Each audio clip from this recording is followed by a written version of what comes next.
Vedare tinokuchingamidza zvekare kune chimwe chirongwa pano paZim Facebook Secrets and Confessions. Tadzoka zvekare nemamwe messages. Regedzai tibva tapinda messages edu atadzoka takakubatirai. Message yekutanga yakamira sekudai so. Hanzi makadai zvenyu mukomanashi. Can you please post my own story as hidden identity? Inini mukomanashi ndakapindawo marriage apo pandainge ndichiri ne 19 years. Saka murume uyo akandiroora munhu wekuti mukuru kwandiri.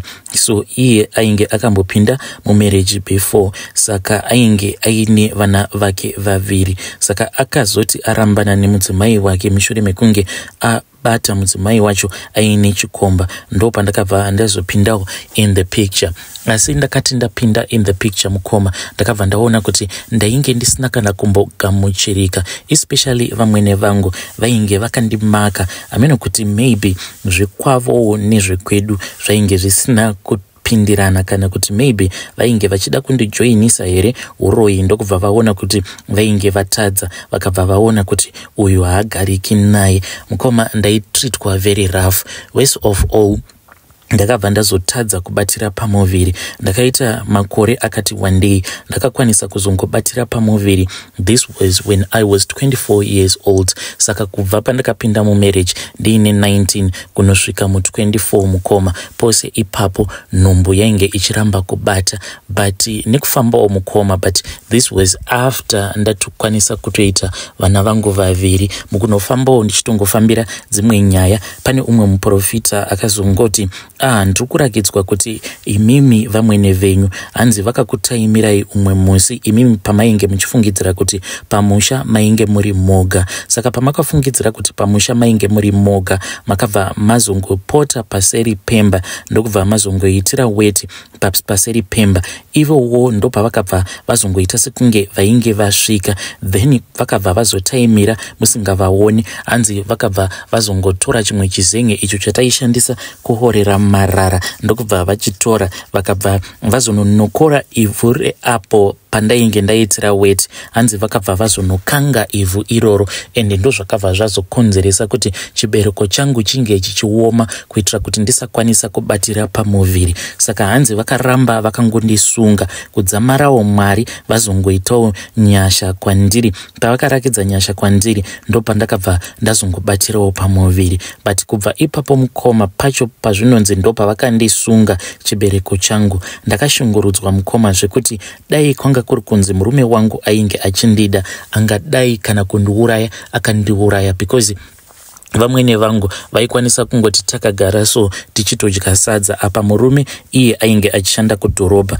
inini ndini ndainge ndigere mumusha ndichichengeta vana vake zvekare nevamwe vana tete. Saka vamwene vangu vaitaimira paya paanenge auya, vaingonzwa vava kungotanga kungotaura mamwe mashoko anorwadza. Vaikwanisa kungoti kana ari masikati sepaya tichidya sadza, vaitoumba musowa wavo zvakanaka. Vaiti kana vaumba musowa wavo kudaro vobva vazokandira huku, then waibva wazonzwa vava kuti zvitori nani kuti munhu unge uchifidha huku, because huku itori nani, because inoti kana waifidha sadza inobva yatokupa mazai yekuti unokwanisa kuzotodya, than kuti unge uchifidha imwe huku yekuti haiiti kana zai chayo chainongoita ndezvekuti inongodya chete. Saka mashoko iwayo mukoma aigara achingondibaya, but at the same time ndainge ndava kutozviblema ndichizviudza kuti saka inini ndini ngomwa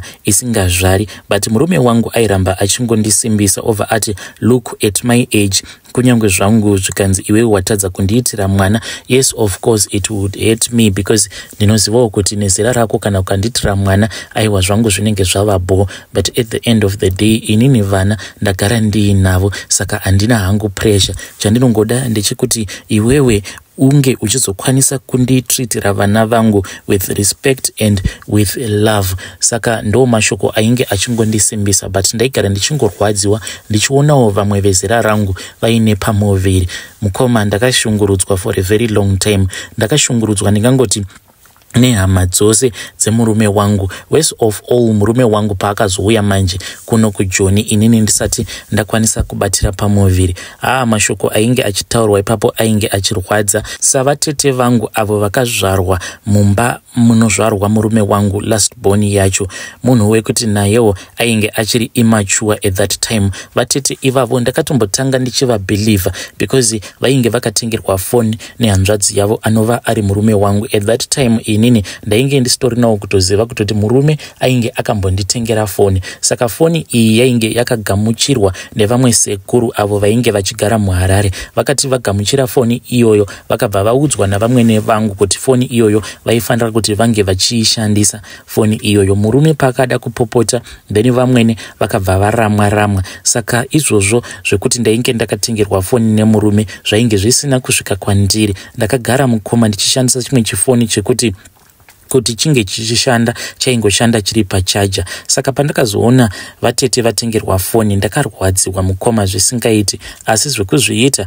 painge pasitomborina because vatete zvavainge vava kuita nawo vaingokwanisa kungonyepedzera sekunge vareceiver call vaingoridza ringington pafoni pavo vobva vatodaira kudai, then vobva vaita sekunge vainge vachitaura nemudzimai uyo ainge aroorwa kuSouth Africa ikoko nemurume wangu. Zuva randakazobata panje kuti vatete ava vanenge vachinyepedzera sekunge vari pafoni yangu akabva anditi, iwewo kana uchida kungomeka sure kuti zveshuwa vanenge vachitaura nemurume wako, just try kuti paya pavanenge vari pacall then vachitaura nemurume wako iwewe chibva wazama kuti unge uchivafonera. Ndiye akabva andidzidzisa kuti foni airingi kana uri pane imwe call, inotokuudza kuti number busy. Saka ndakabva ndazotaimira umwe musi ivo vatete vaenda zvavo pacall vachitanga kuseka vachiita sekunge vari kutaura neuyo ainge ari mudzimai ainge awanikwa nemurume wangu vachingoti gulezi ka komunouya kuno rini. Ivo vatete vainge vachiita sekunge mukadzi uya ainge atova nepamuviri already. Ndo pandakabva ndangovapinzira call iyi vatete vakanyara because foni yacho yakabva yatotanga kutoridza ringington apa vakaisa panzeve. Vakabva vaona kuti ndini ndainge ndavabhaza, vakangonditarisa ndokubva vatanga kuseka zvavo, but ndakarwadziwa mukoma. Ndo pandakabva ndanyatsofind out kuti vanhu ava havandidi. Vatete ava vakazongotanga kungondifarira but zvezvizva zvekungoti munhu wandainge ndanyadzisa pachaunga. Then murume paakazofind out kuti ndo zvainge zvichiitika, iye akabva azongoronga neni in secret zvekuti vanhu vakazongorohwa neshock of their life vachitongonzwa kutoti ndainge ndatosvika kuSouth Africa.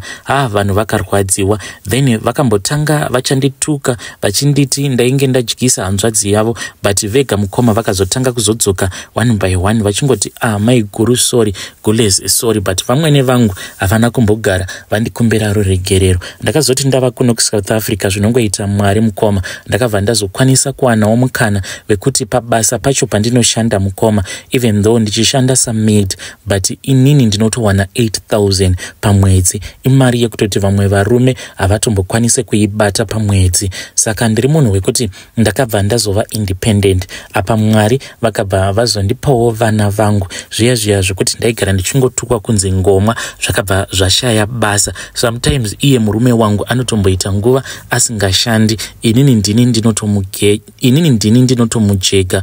Zvino nyaya iripo ndeyekuti inini mukoma hama dzemurume wangu ndambozama kuti ndinge ndichidziregerera, handikwanisi kudziregerera zvachose mukoma. Zvinhu zvandinotoita zvinhu zvihombe ndinotozviita kumba kwedu because handikwanisi kuregerera hama dzemurume wangu. Iye murume akabva angonditi handikwanisi kuti ndinge ndichikumanikidza kuti unge uchida zvekare nekuregerera hama dzangu because iye anoziva kuti hama dzake dzakandishungurudza for a very long time. Saka akangonditi handingakumanikidzi, when the time to forgive my relative comes it will come, but anongonditi asi kana ukaregerera amai vangu ndingafara chaizvo, because kunyangwe amai vake vakataura neni paWhatsApp ndinongovapa mablue ticks kana kuti ndinongoti hai ndobva ndatosiyana nazvo, because vakandirwadzisa vachindituka kuti watiunzira ngomwa pano yangouya kuzongotipedzera sadza redu pano, wadi watsvaka vamwe vakadzi vanozvara. Worst of all, paainge ari kuSouth Africa ndakasvoteswa mukoma zvekuti ndainzwa ndichidedera so neshungu nestress kuti saka murume angangondisiya pamba pavo kuti ange achienda kuSouth Africa kuti ange achienda kunohura, but all of them they were just lies. Saka kuti ndinge ndichivaregerera handikwanisi, ndine bitterness yakanyanyisa. Please ndibatsireiwo kuti bitterness iyi ndingaibvisa sei pamoyo pangu, kana kuti ndongoramba ndichingozviudza kuti I do not care, takatotadza kutoita relationship yataifanira kuti tinge tichiita kudhara. There is no need yekuti titange kunyepedzera sekunge tinodanana nekuda kwekuti ndava kushanda, nekuda kwekuti ndakazotanga, nekuda kwekuti ndakazokwanisa kuzvara vana. Ndinongozviudza kuti makadiko kungondida pandainge ndisati ndakwanisa kuzvarira hama yenyu vana. So ndo pandimire pari zvino, unless kana ndikakwanisa kubatsirikana, maybe ndinokwanisa kuzodzorawo moyo wangu ndotangawo kuda hama dzemurume wangu. Vedare ndo message iyo yandakatumidzirwa ichibva kuna vahanzvadzi vedu. Please ngatizamei kuti tinge tichibatsirana navo mu-comment section kuitira kuti bitterness iri pamoyo pavo inge ichizotapudzika. Regedzai tibva taenda panyaya yedu inotevera. Nyaya yedu inotevera yakamira sekudai so: hanzi makadii zvenyu mukoma Nashe, ndinokumbirawo kuti munge muchizondiposterawo nyaya yangu makavigawo chitupa changu. Inini mukoma Nashe, nyaya yangu yakamira sekudai so: mukoma, ndakati ndarambana nemudzimai wangu uyo wandakazvara naye, takabva taudzana futseke umwe noumwe ndokubva aenda kwake. Saka mudzimai kwaakaenda mukoma akabva azosvika akabva azonogara zvekare neumwe murume. Akati agara neumwe murume ikoko ndokubva azozvariswa vana vaviri. Inini naye already tainge tiine mwana wedu 1. Saka right now ane vana vake 3.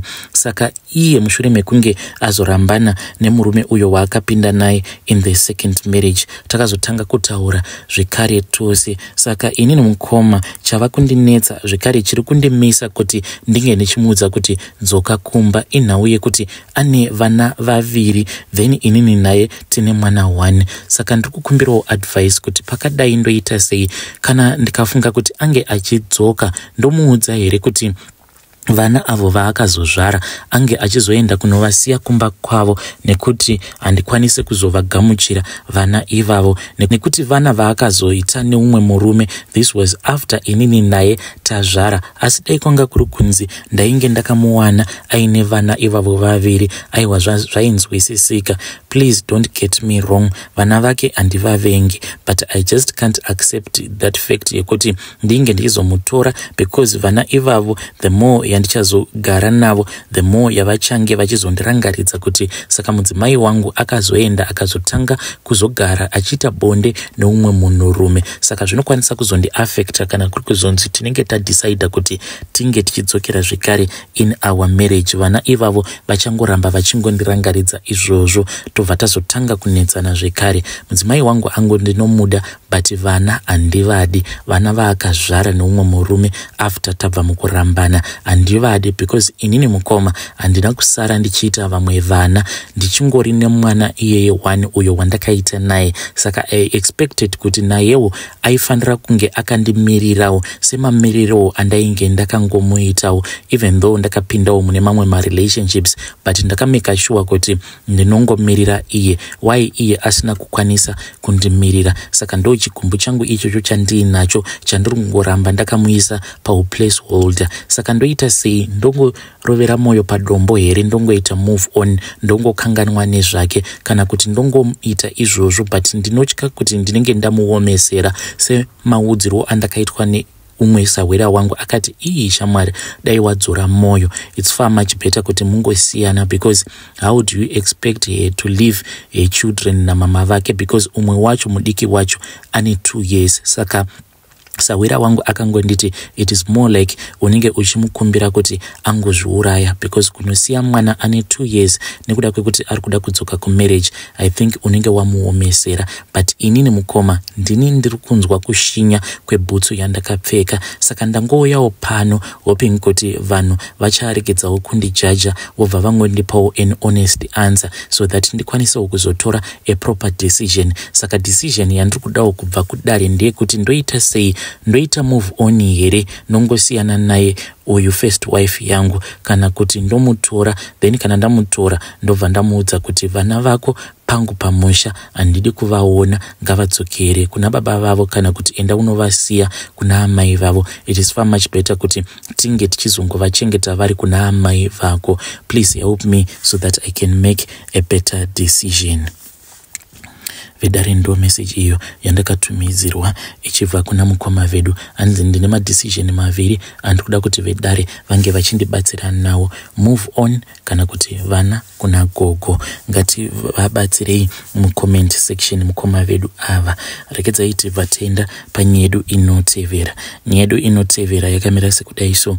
Hanzi pakadi zvenyu mukoma Nash, can you please post for me as hidden identity? Inini mukoma ndakararamawo kwenguva yakati rebei ndichiitawo izvozvo zvekutengesa muviri, kudzamara ndazotangawo kuita zvikabhindauko kangu ako kanondiraramisa inini nevana vangu. I am just surviving as a single mother. Asi pandakazoona kuti zvekutengesa muviri handichazvidi, this was after ndakechwa mukoma. Ndakati ndakechwawo neumwe murume uyo wandakangoona kuti ya uyu imbinga. Ndakakechwa mukoma ndokubva tanorara kuhotel, takanorara kuJemerson Hotel. But panguva yekuti tainge tava kuita bonde mukoma, ndakanzwa chinhu chake chichitonhora zvekuti ndakatonzwa nhengo yangu iyi ichipindwa nechando, zvezve zvekuti kana munhu akakuzorera fix, but this was like 10 times more kutonhora sekunge ndainge ndapinda mufiriji. Ainge ari chando murume iyeye, but the whole body waitonzwa kutoti munhu uyo ari kudziya, but sikarudzi yake yainge yakaoma nechando. Takaita zvedu bonde mukoma, but haana kana kumbogara aburitsa hurume. Ende chakandinetsa ndechekutoti iye akatogomera achiita sekunge ava kuburitsa hurume, but ndakati ndava kuda kunozvipukuta paya ndichigeza, ndakaona kuti kwainge kusitomborena kana chino, kana kufila sekunge ndainge ndadiridzirwa. Aiwa, hapana kana chandakambofila. Takaita bonde throughout the night mukoma, haana kana kumbogara arasa mbeu yake. Then mangwana makuseni ndo pandakabva ndazoona kuti patakatanga kugeza sikarudzi yake tirimo mubath imomo yakabva yatanga kungoyeredza urume. Ndakamubvunza kuti ko chii chiri kuitika, ndo paakabva ati ndo zvinongoitikawo kwaari. Iye haaburitse hurume, akangoti hanzi kana aita bonde nemunhukadzi mangwana acho makuseni it's either akarara ndo paanozongoona hurume